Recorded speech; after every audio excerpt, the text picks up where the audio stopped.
Cuando uno tiene que pensar cómo el proceso de selección se ve influenciado por los antibióticos, primero lo que tenemos que pensar es en qué dosis y de qué forma se utilizaron los antimicrobianos. Primero, también tener en cuenta que, como mencioné previamente, la resistencia antimicrobiana es un proceso evolutivo. Entonces, depende de la selección natural.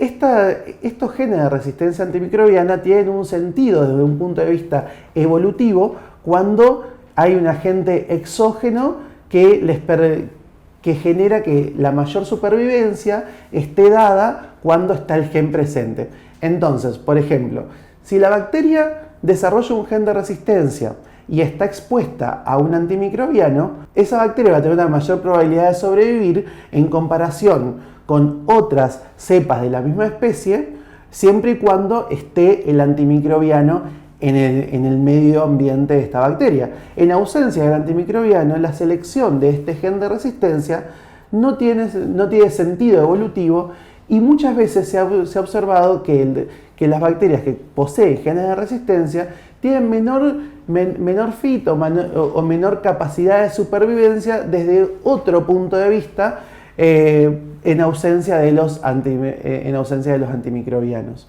Puntualmente va a ser importante también la dosis del antimicrobiano, ya que eso está estudiado. Las dosis subterapéuticas de antimicrobianos o los tratamientos inadecuados favorecen que especies que tienen una resistencia intermedia se vayan seleccionando y vaya habiendo una escalada de resistencia. Cuando uno piensa en los patrones de evolución que condicionan el desarrollo de la resistencia antimicrobiana, uno tiene que pensar en las bacterias en su medio ambiente. Hace unos años ya se viene hablando del resistoma como el pool de genes de resistencia que están disponibles en el nicho donde están las diferentes especies bacterianas que pueden ser de interés. Esto tiene que ver con el potencial de las bacterias para compartir genes de resistencia entre ellas, como seguramente comentará María Ángeles con respecto a la posibilidad de transmisión horizontal de plásmidos, transformación o transducción.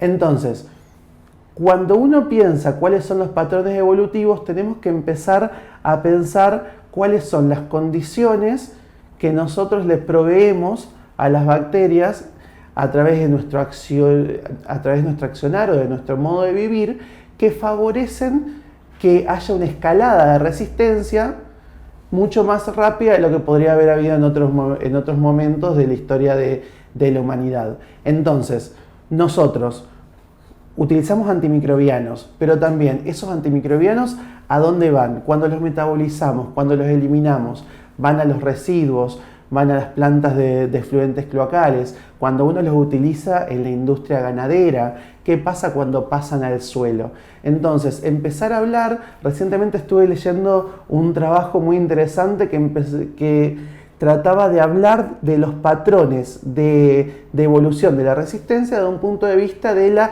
ecoevolución, es decir, los patrones evolutivos en relación con los patrones ecológicos de relaciones entre las bacterias, entre las especies bacterianas entre sí y con el ser humano, con los animales y con el ambiente en general.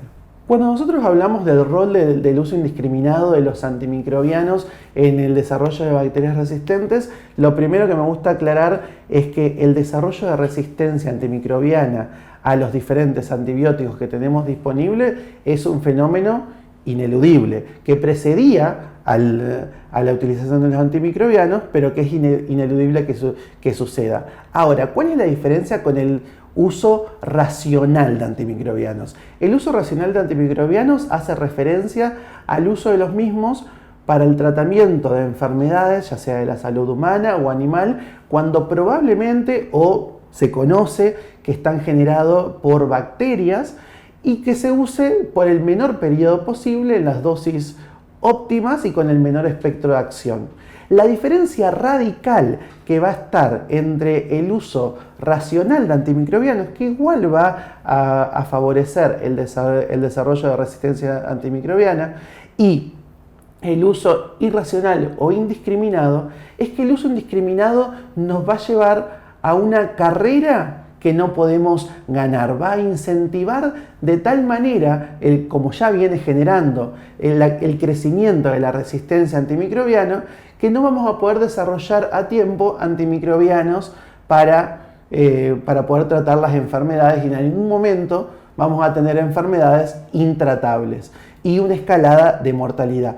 Ahora, si nosotros decimos que el uso racional de antimicrobianos también favorece el desarrollo de resistencia antimicrobiana, entonces ¿qué nos queda? Bueno, nos queda la prevención, empezar a pensar en un modo de vivir que sea más saludable, de tal manera que haya menos infecciones, y cuando hay menos infecciones requiero menos uso de antimicrobianos. Entonces no solamente tengo el uso racional, sino el menor uso por un modo de vivir más saludable. Los genes de resistencia a los antibióticos se pueden transferir a través de dos vías principales. Una de ellas es la transferencia vertical, que se da durante el proceso de división de la bacteria, en el momento de la replicación, en donde los genes pasan de las células madres a las células hijas. El otro mecanismo de transferencia de genes es la transferencia horizontal. Esta transferencia horizontal se puede dar por diferentes mecanismos. Uno de ellos es la conjugación, otro de ellos es la transformación y otro de ellos es la transducción. Conjugación es el mecanismo de resistencia que más habitualmente utilizan las bacterias para transferir los genes de una célula dadora a una célula receptora. Para que ocurra la conjugación, las células tienen que estar próximas entre sí, tienen que ocupar el mismo nicho. Entonces, el ADN plasmídico, integrones, transposones, cromosómicos o extracromosómicos son pasados de una célula dadora a una célula receptora a través de un pili sexual, que es como un pelito que une ambas bacterias. La transformación es un mecanismo en donde una bacteria le cede a otra bacteria ADN extracromosómico y esa bacteria se encuentra alisada. Entonces la bacteria receptora toma ese ADN y lo integra dentro de su genoma, por lo tanto le aporta una variabilidad genética que la favorece en su supervivencia. En el caso de la transducción, esta transferencia de genes está mediada por un bacteriófago. Este fago lo que va a hacer es transportar el gen de una bacteria dadora a una célula receptora. Como ejemplos de conjugación, se vio que las enterobacterias, a través del ADN plasmídico, o sea, a través de los plásmidos, transportan estos genes de resistencia, por ejemplo, a los carbapénemes. En el caso de la transformación, estos mecanismos se describieron en, por ejemplo, Vibrio cholera, Streptococcus pneumoniae, para la adquisición de mecanismos de resistencia. Y la traducción se vio en la adquisición del gen MECA en Staphylococcus aureus. Los genes de resistencia más importantes a nivel hospitalario hoy en día son las carbapenemasas. La Organización Mundial de la Salud en el año 2024 hizo una reformulación de los patógenos de la prioridad de los patógenos emergentes. Dentro de ellos los clasificó y los dividió en tres categorías: prioridad crítica, de prioridad alta y de prioridad media. Estos estos criterios de división están dados según la transmisión, lo que tienen la posibilidad de las bacterias de transmitir o de transferir estos genes de resistencia, de la mortalidad que tienen estos patógenos cuando adquieren estos mecanismos de resistencia, y de la posibilidad de que estos patógenos sean tratados o que haya descriptos tratamientos antibióticos para eliminarlos o, digamos, disminuir la infección. Los de prioridad crítica, dentro de ellos tenemos los bacilos gram negativos como el Acinetobacter, resistente a los carbapénemes, las enterobacterias resistentes a beta-lactámicos y a carbapénemes, y también dentro de este grupo, que no nos debemos olvidar, tenemos al Mycobacterium tuberculosis con su resistencia a rifampicina, una de las drogas de elección primaria para el tratamiento. En el caso de los de prioridad alta, tenemos la aparición de resistencia a fluorquinolonas en los géneros Salmonelas y Shigelas, la aparición de resistencia a beta-lactámicos de tercera generación, a las cefalosporinas de tercera generación en el caso de Neisseria gonorrhoeae, y también no nos tenemos que olvidar, por ejemplo, del Staphylococcus aureus meticilino resistente, el Enterococcus faecium vancomicina resistente y las pseudomonas resistentes a los carbapenemes.